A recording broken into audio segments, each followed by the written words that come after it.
Yes, ashimwe groupe b'amaso bene data shengero ry'Imana mwese amahoro y'Imana abane namwe. Uyu munsi ni tariki imwe turashikiriye wa munsi mwiza wo gutangura amasengesho azomara ukwezi kose turi imbere z'Imana. Turashimiye umwami Yesu ku bantu benshi bamaze gutangura aho itariki ya mbere y'uku kwezi kwa gatatu yashitse baciye baba maso babaye maso batanguye gusenga Imana. Turashimira umwami Yesu ku bantu bose bari mu bihugu bitandukanye tugiye kuhurikira hamwe mu gusenga kugira ngo dufatanirize hamwe kurwanya umwansi yahagurutse, umwansi yakuye hasi ariko azotsindwa mu izina rya Yesu Kristo. Umwansi azotsindwa mu izina rya Yesu Kristo, ndetse umwansi yaratsinzwe ku musaraba i Golgota. Umwansi yaramaze gutsindwa, Yesu yaramunesheje. Satani yaratsinzwe, urupfu nago nyene niko mumenja w'imperera ruzokurwaho, ruzotsindwa. Imyuka mibi iratsindwa, iraneshwa, abagwaye barakira, abanyabyaha barihana bagakizwa. Imana ihabwe icubahiro. None rero turagira ngo muri kano kanya rero dufata umwanya wo kuririmba ururirimbo rwa 47, hanyuma duce twumva intumbero y'aya masengesho. Amajambo y'Imana twabonye muri Mika igihimba c'indwi umurongo w'8. Imbere yuko dusoma ayo majambo ndabahaye kaze tubanze kuririmba ururirimbo rwo muri kantike, indirimbo y'amasengesho ivuga ngo nzamanganyira Yesu ibingoye. Ni indirimbo ya 47. Kaze dufatanye kuririmbira umwami wacu Yesu Kristo. Nzamanganyira Yesu ibingoye, sinzovyihere ranandumwe,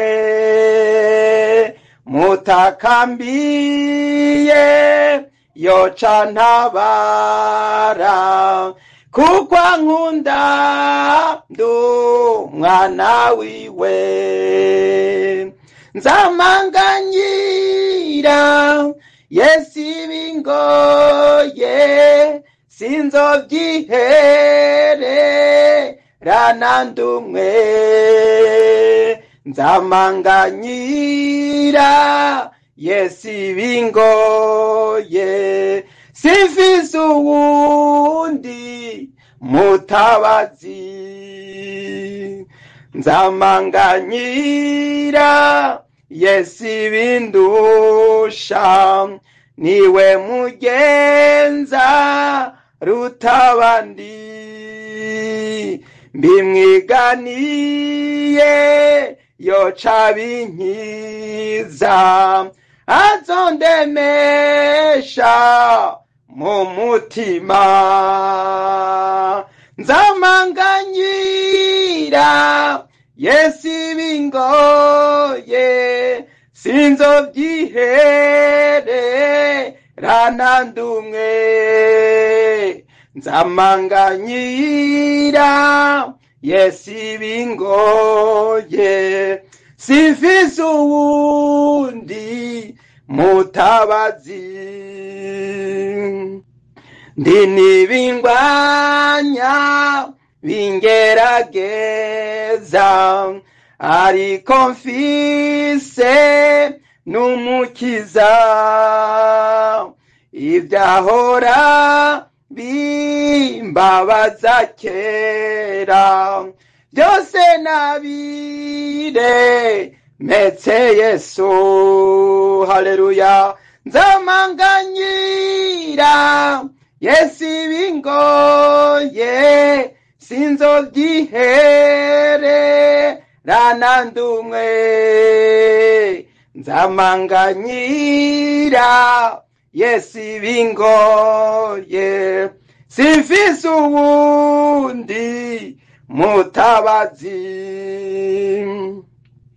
Isi irageza kunyosha nabi, Satana kaza giransuke, ariko ntakambi y'umukiza ampa kunesha nkabitsinda nzamanganyira Yesu ibingoye sinzovyihererana ndumwe nzamanganyira Yesu ibingoye simfise uwundi mutabazi. Haleluya, Yesu ashimwe cyane. Turagira ngo duce dukurikizaho ijambo ry'Imana ry'intumbero y'aya masengesho tuzomaramwo ukwezi kose. Ndagira ngo dusome mu gitabo cyavugishwa n'Imana Mika umurongo w'8. Umurongo w'8 haravuga ngo ewe mwansi wanje ntaco unyitamba hejuru, ninatemba nzovyuka, ninicara mu mwiza uhoraho azombera umuco. Reka mpasubiremwo. Ewe mwansi wanje we ntaco unyitamba hejuru, ninatemba nzovyuka, ninicara mu mwiza uhoraho azombera umuco. Haleluya, Yesu ashimwe cyane ubwoko bw'Imana. Groupe b'amaso, ndagira ngo twinjire muri aya masengesho. Aya masengesho benshi bamaze kuyatangura. Aya masengesho dutanguye ku itariki 1 y'uku kwezi kwa gatatu. Na masengesho yo kwambara inkomezi, na masengesho yo guhaguruka tugwanya umwansi, kuko nubwo twitamba hejuru amaherezo tuzonesha, kuko Yesu Kristo ari mu ruhande rwacu. Haleluya, uri muri twebwe aruta uri mu bisi. Bisobanurwa ngo Yesu Kristo yatsinze Satani, Yesu Kristo yatsinze urupfu, Yesu Kristo yatsinze kuzimu, Yesu Kristo yazutse, ari muri twebwe kandi ari muri twebwe. Nanone kandi mwene data, ndagira nkubwire ngo uvyumve ubitahure kandi ukomeze kubishimangira, uvuga uti Yesu ari muri jewe. Haleluya, ndagira ngo mvuge ni Yesu ari muri jewe, kandi by'ukuri simbesha, Yesu ari muri jewe. Ndagira ngo nkubwire nawe, nkubwire uvuge nawe, ubivuge ubikuye ku mutima, uvuga uti Yesu ari muri jewe. Vuga uti Yesu ari muri jewe. Ubwo Yesu ari mu ruhande rwawe, uzo kurwanya ninde? Haleluya, haleluya. Iyo hari umuririmbyi yaririmbye ngo iyo Satani anyeretse ibyaha byanje byinshi, agomba ko nihebura ngo ndangamiza mu ijuru nkarabaye umukiza wanje. Haleluya, yarantsindanishirije ngo simbe ngipfa rubi. Imana ishimwe cyane ngo mu ijuru mbere y'Imana afise umuntu amvugira, ni umuherezi mukuru kandi yitwa Rukundo. Mwene data, ndagira ngo nkubwire ngo imbere ya byose ushikiwe n'ibigeragezo, ushikiwe n'ibyago, ushikiwe n'intambara, ushikiwe n'igitsitaza kikakubuza amahoro, cutangura kubwira ico kigeragezo uti mfise Yesu, kandi Yesu yaratsinze urupfu. Nta kigeragezo kihari kwisi gisumba ivyo Yesu yaciyemo akanesha. Yesu Kristo abantu bose baramwanse, baramuta, baragenda, asigara ari wenyene. Iyumvire, nta muntu numwe hano kwisi arahura n'ico cago, nta muntu numwe arahura n'ico kigeragezo.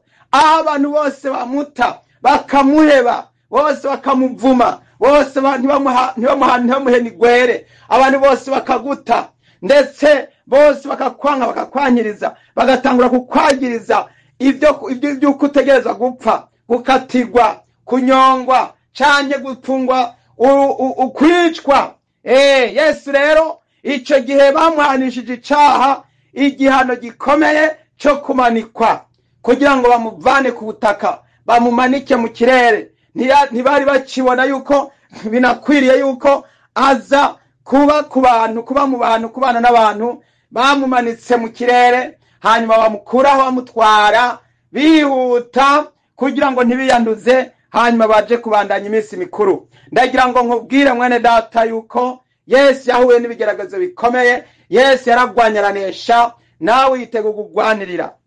Nico gituma ugomba kubwira ibiringo biragutera byose, ibiringo biragutera ubibwira uti ewe mwansi wanje ntaco nyitamba hejuru, ninatemba nzovyuka, ninicara mu mwiza uhoraho azombera umuco. Haleluya! akira umuco, akira umuco, akira inkomezi, akira imbaraga, akira ububasha, akira inkomezi mu izina rya Yesu. Ndagira ngo rero hamwe n'ivyo, kugira ngo wambare izo nkomezi, kugira ngo wambare izo nkomezi, ndagira ngo uhagarare mu ijambo ry'Imana, uhagarare mu ijambo ry'Imana. Uyu wavugishwa n'Imana Mika yarakomeje aravuga ku murongo wa 18 ngo, niyihe mana ihwanye nawe, iharira ibigabitanyo, ikirengagiza igicumuro c'amasigarira yabo yiziziye, ntuhorana uburake imisi yose, kuko uhimbarwa no kugira imbabazi. Haleluya! umurongo wa 19 urakomeza ukavuga ngo, uzoduhindukirira utugirire ikigongwe, uzosiribangira ibigabitanyo byacu munsi y'ibirenge byawe, kandi uzoterera ibyaha byacu byose ibwina mu kiyaga. Haleluya! mwene data, umwansi wawe wa mbere ninde? Ni icaha, kandi icaha ugomba kugita, ugomba kucirukana, ugomba kugisezerera, ugomba kugita kure. nta ugororoka nta numwe, bose bakoze ibyaha ntibashikira ubwiza bw'Imana. Rero ndagira ngire ngo uje imbere z'Imana watura, uje imbere z'Imana wihana, uje imbere z'Imana ubwira Imana umwansi wawe ari we. Umwansi wawe ni kamere yawe, umwansi wawe ni yacaha chance kukuvako, umwansi wawe ni ibijya byaha bigutandukanya n'Imana. Umwansi wawe ndagira umumenyo wari we. Imbere ya byose umwansi wawe ninde? Umwansi wawe ni umwe gutandukanya n'Imana.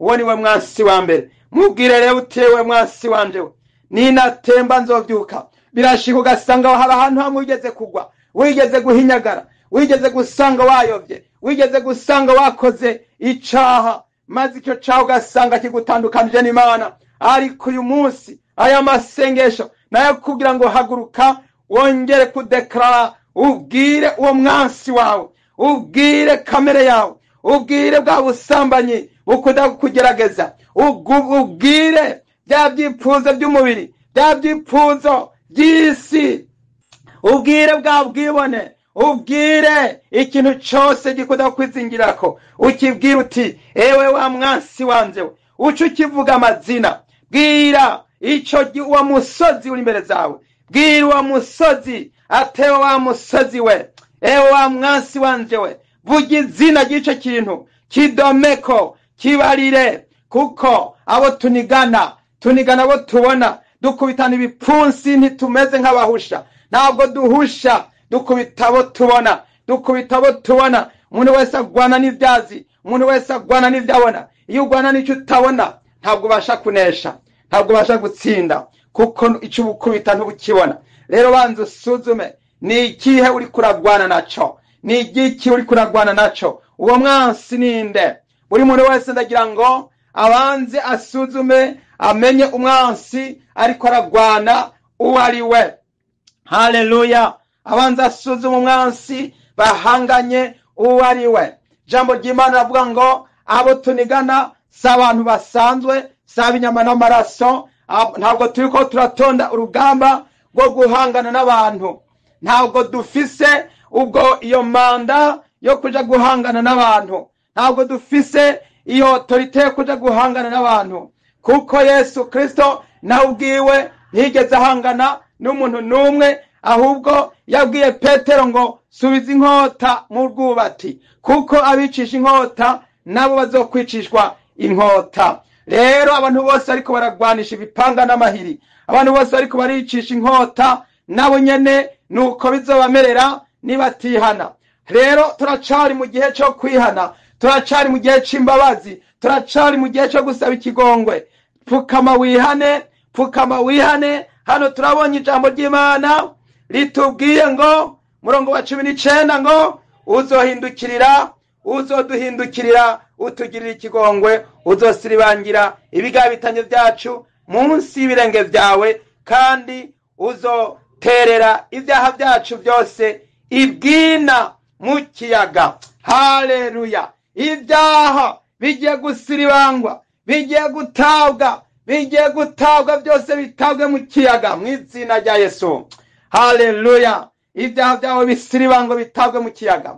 Bwa busambanyi bwahora bukugerageza butabwe mu kiyaga. Bya byipfuza by'umubiri byose byahora bikugerageza bitabwe mu kiyaga. Ya kamere y'umubiri yahora ikugerageza itabwe mu kiyaga. Na za ngwara zikubuza amahoro zitabwe mu kiyaga mu izina rya Yesu. Ndazi ko hari umuntu wese afise ikigeragezo, afise intambara, afise ibibazo, afise ibintu bikunda kumwizingira ko vuba. Ndagira ngo mwene data ubwire uwo musozi uri imbere zawe, ubwire ico gitero. Haleluya, haleluya. Umwami uhoraho yaravuze ngo abazogutera si jewe nzoba ndabagomoye. Haleluya.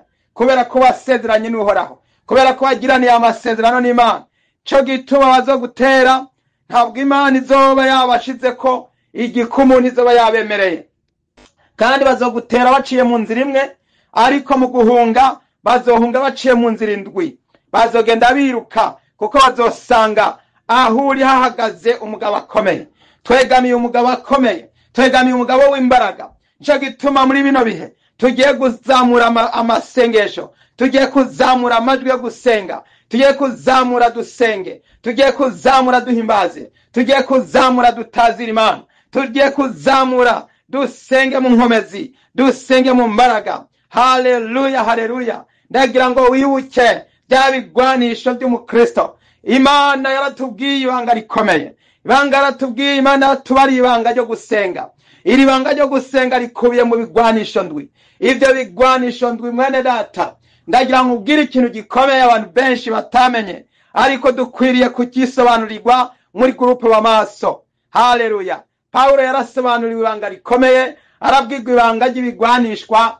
Ibigwanishwa Imana ihora ikoresha cyangwa Imana yakoresheje. Iyo bakubwiye ibigwanishwa by'Imana, ni hehe Imana yigeze kubikoresha? Iyo bakubwiye ibigwanishwa by'umuntu runaka, baba bavuze ibigwanishwa yoba yarigeze gukoresha mu gutsinda abansi biwe. Haleluya. Ibyo bigwanishwa Paulo yarabibwiwe. Birya bigwanishwa ni ibigwanishwa bikomeye, ni ibigwanishwa ngira ngo ndabikubarire muri kano kanya mwene data. Ndagira ngo ndabigusobanurire kugira ngo bisobanurirwe, kugira ngo nawe utahure ibanga ry'Imana. Imana mu kugwana ntabwo yirigura gwanisha ibipanga n'amahiri. Imana mu kugwana ntabwo yirigura gwanisha amacumu canke ibyuma bicira umuriro. Ndagira ngo ubwire ibigwanisho bikomeye biruta amabombe n'amagrenade, biruta ibipanga n'amahiri, ibigwanisho bikomeye biruta ubushobozi bw'abana b'abantu. Icambere mwene data, haleluya, kigwanisho c'Imana cambere no gukenyeza ukuri. Haleluya. Kigwanisho cambere no gukenyeza ukuri mwene data, gukenyeza ukuri. Haleluya. Reka dusome ayo majambo kugira ngo abatari bayasomye hanyuma tuyasome, niturangiza duce twinjira mu masengesho. Ibigwanishwa by'umukristo. Haleluya. Abanyefeso gihimba ni 6, dusome duhere ku murongo w'13. Kubw'ibyo mwabire ibigwanishwa byose by'Imana, kugira ngo mushobore kudatsindwa ku munsi mubi, kandi nimwaheza byose mugahagarara mushikamye. Nuko rero mushikame mukenyeje ukuri. Haleluya. Hano turabonye ngo ibigwanishwa by'Imana, mwambara ibigwanishwa by'Imana. Imana mu kurwana hariho ibigwanishwa yambara, hariho ibigwanishwa yambaye igihe yakorora Satani mukoro yimukuye mu ijuru agakoroka atasubiyeyo. Satani yarakorotse ntiyabakibasha gusubirayo. Ibyo bigwanishwa turabibona n'igihe Yesu yagira ashigwa ku musaraba. Ikintu cambere yagwanishije ukuri imbere ya Pilato, kugeza igihe Pilato abaza ati mbega ukuri niki? Haleluya. Ibigwanishwa by'Imana, Imana yambara igiye mu rugamba. Ndagira ngo natwe abana b'Imana tumenye iryo banga Imana ikoresha mu gutsinda Satani, natwe dukoresha iryo banga ryo kunesha. Haleluya. Ikigwanishwa cambere Imana yambara ntabwo ari bya byuma bimwe byanka ko Dawida byambara agiye kurwanya Goliyati hanyuma agaca avyikura akavyiyambura. maze akambara ubwiza bw'Imana, akambara imbaraga z'Imana. Haleluya. Ibigwanishwa ndwi, ikigwanishwa ca mbere ni ukuvuga ngo mukenyeze ukuri. Vuga ukuri aho ugeze, naho bokwagiriza ibinyoma. Vuga icuzi icyo utazi ugihakane, icuzi ucemere mwene data. Naho woba ari ibintu biza kumaramaza, hitamo kwemera, kuko nubwo bagusuzugura, nubwo bagutwenga, ahubwo bizoba biguhaye uburenganzira bwo kwinjira mu bwami bwo mwijuru. Hakuzo kwinjira mu kuzimu, hakuzo kwinjira mu kuzimu ufise ibyawe byose, ufise ingingo zawe zose, ariko ukaba ugiye muri Gehinomu. Niwemere kumaramara, niwemere kumaramazwa. Uwihana arasuzugurika, ariko amaherezo arahabwa ubugingo, arahabwa imbaraga. Rero ikigwanishwa ca mbere ni ukwemangira ukuri. Haleluya. Nuko ikigwanishwa ca kabiri ni ukwambara ukugororoka nk'icuma gikingira igikiriza. Ivyo ni ibigwanishwa bibiri Paulo atanguye gusoma hano mu Banyefeso gihimba ca 6:14. Kwambara ukugororoka. Ambara ukugororoka, wikwize wuzure ukugororoka.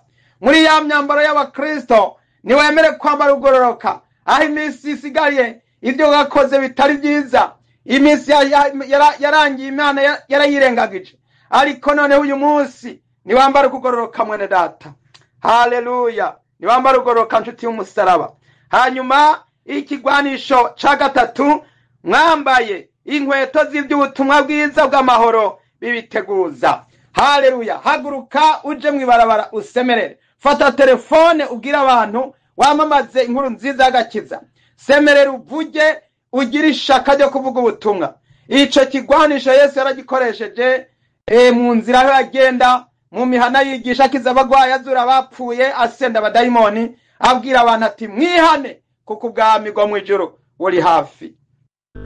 Kigwanishwa ca kane ngo kandi hamwe n'ivyo byose mwabira inkinzo y'ukwizera, niyo muzoshoboza kuzimisha imyampi ya wa mubi yose yakumuriro. Haleluya. Akira ukwizera. Ukwizera niko kwatumye Abeli yemera kwicwa, ariko agashikanira Imana ikimaze. Ukwizera niko kwatumye Aburahamu Imana imukoresha ibikomeye n'ubu Imana ikaba ikimuvuga. Ukwizera niko kwatumye akivugwa n'ubu. Kwizera niko kwatumye mwene data bariya abantu bose badondaguwe mu Baheburayo 11. Ukwizera niko kwatumye Imana irema ijuru n'isi, ibyaremwe bikaboneka bivuye mu bitaboneka, ariko bikaremwa bikava mu busa bikaja mu biboneka. Haleluya. Kwizera niko gutuma Yesu Kristo aduharira ibyaha byacu. Kwizera niko gutuma abagwaye bakira indwara zabo bagakira kwa kwizera.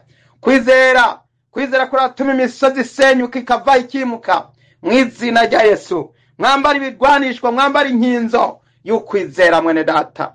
Ambara ukwizera, ambara ukwizera. Muri urugamba tugiye kwinjiramwo n'urugamba rwo kwambara ibi bigwanisho. Ambara ukwizera kugira ngo ushobore gutsinda bya bigeragezo byose bigenda bikunda kwizingirako. Haleluya. Ico ni kigwanisho ca kane. Hanyuma kigwanisho ca gatanu kiravuga ngo mwabire inkofero y'agakiza, mbona inkota ya mpwemu, niyo jambo ry'Imana. Ngo mwabire inkofero y'agakiza. Hano turabwiwe ngo twambare inkofero y'agakiza. Iyi nkofero nayo aho userutse babona agakiza, kandi nawe agakiza kari kuri wewe. Agakiza gaturuka ku Mana. Yesu Kristo niwe mutwe. Yesu Kristo niwe kuyobora, niwe gakiza kawe. Rero wambara agakiza, wambara inkofero mu mutwe, kugira ngo mu mutwe wawe hakomeze harindwe, kuko mu mutwe wawe harimwo amaso n'amatwi n'ubwonko, harimwo n'akanwa, harimwo n'amazuru. Rero intsinzi igomba kubonekera mu mutwe. Ambara agakiza bisobanurwa ngo ugire inkomezi, wizere kandi ugire ubwenge, usobanurirwe, maze wambara iyo nkofero mwene data y'agakiza. Bona inkota ya mpwemu niyo jambo ry'Imana. Inkota ya mpwemu n'ubutumwa bwiza, ni ijambo ry'Imana, n'ugusoma Bibiliya, ukomeze wibere mu ijambo ry'Imana. Niwahura n'ibikugerageza, soma Bibiliya. Niwahura n'ibikugerageza, soma zaburi, usoma ubutumwa, usoma ibyanditswe, hanyuma winjire mu mbaraga no mu nkomezi z'Imana.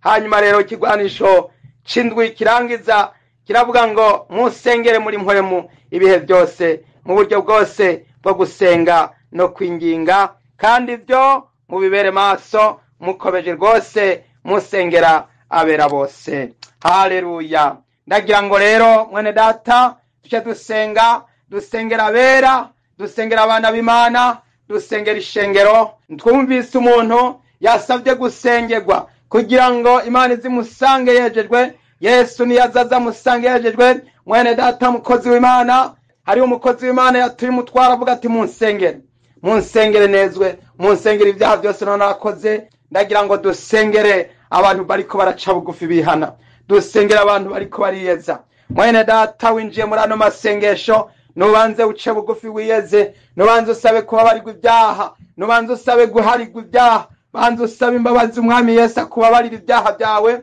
banze usabe ikigongwe, banza wature twoge mu maraso ya Yesu. Amaraso ya Yesu atwoze, amaraso ya Yesu aduhumanure, amaraso ya Yesu adutunganye, hanyuma twibere mu kugororoka kw'Imana, twibere mu mbabazi z'Imana, twibere mu maraso ya Yesu. Ndagira ngo rero ce dusenga Imana, dusengera abari mu bigeragezo, dusengere n'abagwayi bari ku musego. Hariho mwene data agwaye ari ku musego, amaze igihe agwaye, turamusengera. Turasengera abantu bagwaye, turasengera abafise ingwara, turasengera n'abafise imitwaro yo kwihana, abafise bariko barashaka kwihana. Mwene data washikiwe n'ikigeragezo kikaba kikiri kuri wewe, birashajwa ko waturira Yesu wihana ico caha. Turagira ngo duce dusenga. Mana ibahezagire rero, reka duce dusenga. Mana yo mwijuru, data ugororoka, mu izina rya Yesu Umunyanazareti, ndagushimiye Mana yuko no munsi wongeye kutugirira neza, tukaba twinjiye muri ano masengesho. Mwami dutanguye muno munsi, Mwami w'icubahiro, turasavye inkomezi, turasavye imbaraga, turasavye intsinzi, ya ntsinzi yo kumusaraba. Mwami ndapfukamye munsi y'igiti c'umusaraba Yesu, kugira ngo amaraso yawe anyozanyeza ntunganye. Mwami ndiyanye ibyaha byanje byose, Mwami ndiyanye ibicumuro byanje byose. Mana ndasenze mu izina rya Yesu ngo nyagire Mana amazina yanje Mwami yandikwe mu gitabo c'ubugingo c'abamwagazi w'intama yatanzwe ku kimazi uhereye kuremwa kw'isi. Ndasengera mwene data Mwami yatuye mutwara asaba gusengerwa, abatuye imitwaro bose bariko barasengerwa, bose bariko barihana ibyaha byabo, bose bariko barapfukama, bariko barasenga Imana, basaba ngo Imana ibatabare. Ndabashize mu biganza byawe Mana Yesu wanje, Mwami wanje. Gendera uyu mwene data ariko arihana,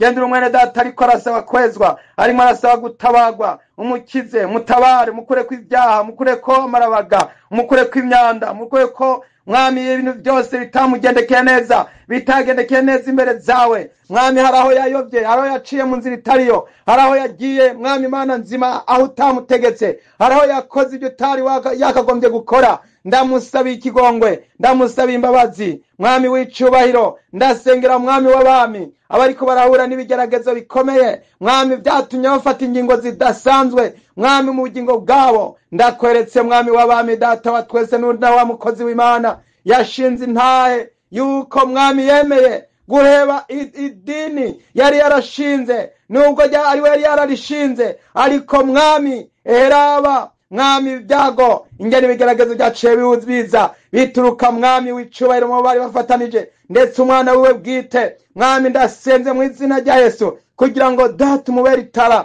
umubere intsinzi, umubere inkinzo. Mwami w'icubahiro umuhe ibigwanisho byo mu kubyo n'ibyo mu kubafu, umuhe gutabagwa, umuhe gutsinda, umuhe kunesha. Mwami eraba Mwami w'icubahiro, Mana data yarakwiyeguriye, yarahitemwe guheba, yahisemo guheba ibiti n'ibyubahiro, yahisemo guheba Mwami data wa twese, yarahisemo guheba. Yesu yahisemo kuza imbere zawe, yahisemo kuza ngo umutabare, yahisemo kuza ngo abari umugenderera, yahisemo kuza abari umubere umuco, abari umubere umuyobozi, abari mwungere Mwami, abari umwigisha umusobanurire. Mana ndasengera abantu benshi Mwami w'icubahiro bakigendera muri ibyo, bakigendera muri izo ngorane z'amadini. Mwami amadini muri no minsi Yesu turabasengera kugira ngo bahe umuco we gukaranganirwa, ubahe kubonekerwa mwami babwirwe, mwami ijwi rya mpwemu yera riganire, ribavugishe, ribaganirize, ribasange. Mwami w'icyubahiro uzobukoze. Ndasengera mwami Yesu abafise ibyaha by'uburyo butandukanye, wongere kubatabara, ubakize iyo misozi, ibitero byabateye bibaveko, bisohoke, bigende, bitekere, bihunge mu izina rya Yesu. Mwami w'icyubahiro turasenze mu izina rya Yesu, abanyabyaha bihane. Ndasengera umuntu agendera mu cacu ubusambanyi, kimwarire kimukize, acihana gihebe burundu mu izina rya Yesu Kristo. Umuye gutumbera umusaraba, umuye kwakira umwami Yesu, umwami n'umukiza mu bugingo bwiwe. Ndasengera umuntu mwami agendera muri kamere y'umubiri, umukize kamere mu izina rya Yesu. Kamere tsindwa, hunga, tekera, muvemo, sohoka, genda mu izina rya Yesu Munyanazareti. Mwami ndasengera umumama agwaye, ariko umusega agwaye, amaze imisi agwaye, ndamusengera umuhe inkomezi zo gukira, umuhe gukira iyo ngwara, kira ngwara, tekera, hunga ubwo bubabare bwose uri mu nda bugende butekere mu izina rya Yesu. Mu izina rya Yesu umudayimoni arimo arateza ngwara turamwirukanye mu izina rya Yesu, atogira ububasha mu izina rya Yesu. Turasengera abagwayi uburyo bwinshi butandukanye mwami, turasengera na wa mumama mwami yiteguye kubona kibondo, mwami umugendere, mugirire neza, umuzigama umugirire neza, mu inkomezi mu izina rya Yesu, muhe kuronka ikibondo mu izina rya Yesu, muhe kwizera. Yesu urakoze, turagushimiye mwami wacu Yesu, umukozi wawe data yashinze ntaye yuko data bujaronse umwuzukuru, mwami mwana yavutse. Turasengera ujya mwana umukingira, umurinde, umuzigame, ujya mwana akomeze kurindwa mwami, ujya mu bebe yavutse mwami Yesu umurinde, umuzigame n'ababyeyi biwubarinde mu izina rya Yesu. Turasengera mwami groupe w'amaso biteguye kwinjira muri ano masengesho yatanguye uno munsi mwami, kugira ngo aya masengesho mwami baze babone inkomezi n'imbaraga, bazabone ibisubizo mana. Turasenze ngo igipfungu cyose kiri mu maso yawe kiveho. Turasenze mwami ngo ibyaha byose biri ku bantu bibaveho. Turasenze ngo imyuka mibi ahiri hose itekere, ihunge, abadayimoni baveho, batekere, basohoke, bagende, batogira ububasha. Turirukanye ibisigo mu izina rya Yesu, imizimu ihunge, itekere, imizimu yose ubwoko bwose hunga, vamo, tekera, genda mu izina rya Yesu. Turasenze mu izina rya Yesu. Ndasengera abamama b'ubungenze, bazigama ibibondo byabo biri mu mbanyi mwami Yesu, barinde, baze bazigamwe ababebe, bazigamwe muri groupe w'amaso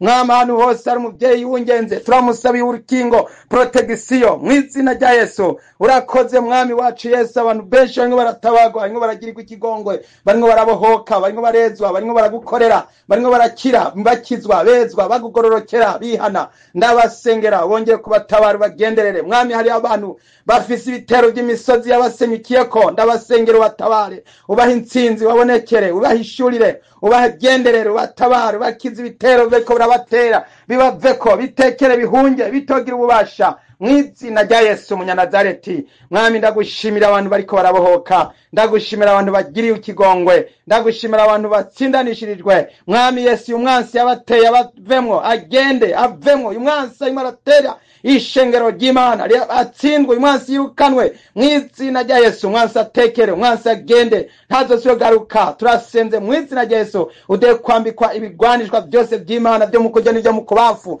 udehe kwambara imbaraga zo gutsinda n'izo kunesha. Dukomeze kwibera mu nkomezi z'Imana, dukomeze gutsindanishirizwa n'amaraso ya Yesu Kristo. Ndasabye mwami Yesu, udehe kwambara bya bigwanishwa byose ukarindwe mwami Yesu, udehe gukenyeza ukuri, udehe kwambara ugororoka, udehe kugira ishaka y'ubutumwa bwiza, udehe kwambara inkofero y'agakiza mwami, uduhe kuwambara inkota mpwemu n'ijambo ry'Imana mu izina rya Yesu. Data udehe kwambara ukwizera mwami, nk'icuma gikingira, inkinzo mwami, inkinzo kugira ngo dushobore kuzimisha ya yose ya wa mubi yaka umuriro mu izina rya Yesu. Data udehe gusenga, dusenga n'umutima umwe dahumeka, dusenga ibihe byose, dusengera abera bose mwami. Turasenze mu izina rya Yesu kugira ngo utabara abarushe n'abaremerewe. Turasengera abantu uburyo bwose mwami, turasengera abapfakazi n'imfubyi, turasengera mwami abari mu byago, abari mu ntambara, turasengera abari mu ntambara mwami. Turasengera mwami Yesu Kristo ibihugu biri mu ntambara, abakuru, abategetsi mwami, turabasengera ngo bari ubagendere, ubihishurire,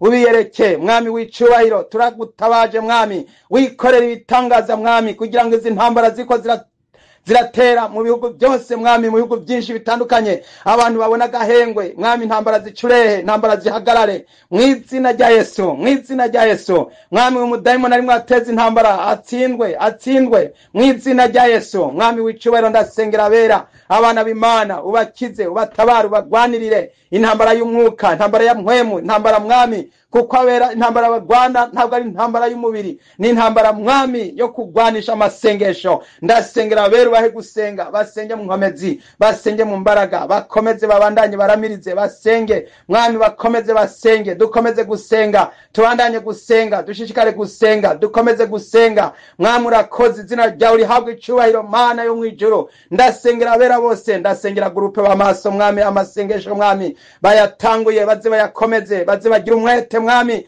wa mwasi atsindwe guhera iyi saha mwami, atsindwe, abantu bakomeze gusenga, bakomeze kwinjira mu nkomezi, bakomeze gusenga ibihe byose, bakomeze gusenga batarambirwa, bakomeze gusenga mwami, dukomeze gusengera hamwe mw'izina rya Yesu. Turatabaje mwami ngo abari udutsigama, utubere intsinzi mw'izina rya Yesu. Tugwanirire, utuyobore mu gusenga, utuyobore. Turahamagaje mwami ubwiza bwawe, amaraso ya Yesu Kristo atubonekeko, kandi mwami amavuta mwe muyera bere kuri twebwe, kugira ngo dubashe gutsinda no kunesha ibitero byose aho bituruka hose mw'izina rya Yesu Kristo. Mwami turasabye kugira ngo utugwanirire burya n'ibumoso, utugwanirire mw'izina rya Yesu, tuneshereze, utubere intsinzi mw'izina rya Yesu wa Nazareti. Mwami ndagushimira abantu bariko barabohoka, barimo barakira, barimo barahezwa, barimo baratabagwa. Yesu turasengera umugeni wa Yesu, yicara gavye, yicara ari maso, yicara yiteguye, twambara ibigwanishwa byo kugororoka, twambara impuzu nziza zera zikayangana zitanduye. Mwami ndasengera umugeni wa Yesu, yambara imyambaro y'agakiza, imyambaro y'abera, imyambaro y'abakristo, imyambaro yo gukora ibyiza. Mwami twambara ibyiza, dukora ibyiza, ntiducobogore Mana. Ndasengera abana b'Imana bose aho bari hose, bambara ugororoka, buzuzwa ubushobozi n'imbaraga, bakomeze gutsinda no kunesha. Yesu urakoze ku bantu bariko baragirirwa imbabazi n'ikigongwe Mana, ubishimirwe, izina ryawe rihabwe icubahiro. Nuko rero ndabyambaje nshima, nyenguruka mw'izina ry'umwami wacu Yesu Kristo, amen. Yesu abahezagire cyane, Yesu abahezagire. Haleluya, haleluya. Muhezagirwe, mwari kumwe na mwene so Mbonimpa Abeli, muroranirwe muri byose. Haleluya, amen.